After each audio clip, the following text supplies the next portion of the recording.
Cendol pulut durian. Jepun Satsuki Katayama dan Gubernur Raja Jepun Kazuo.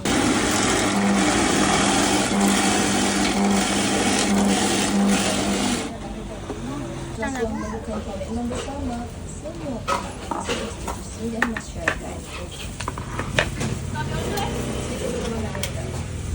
Pegawai Kewangan tertinggi G20 dijangka membincangkan aspek ekonomi global susulan krisis Iran dalam masyarakat Washington Khamis ini. Menteri Kewangan dan Ketua Bangku Semarang sama pertemuan ekonomi ketika antara yang hadir dalam Ketua Jepun Satsuki Katayama dan Gubernur Bank Jepun Kazuo. Menteri pertama tahun ini di bawah 2026. Rusia menyatakan usaha mencapai keamanan mampan dengan nuklear hanya dapat direalisasikan selepas Peskov berkata keamanan jangka panjang bergantung kepada pencapaian objektif Rusia dalam konflik tersebut.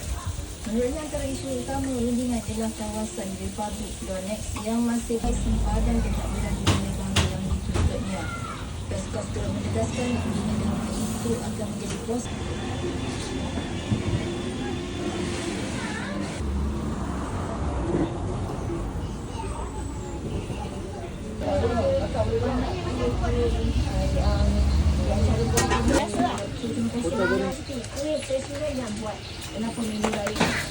Payung orang.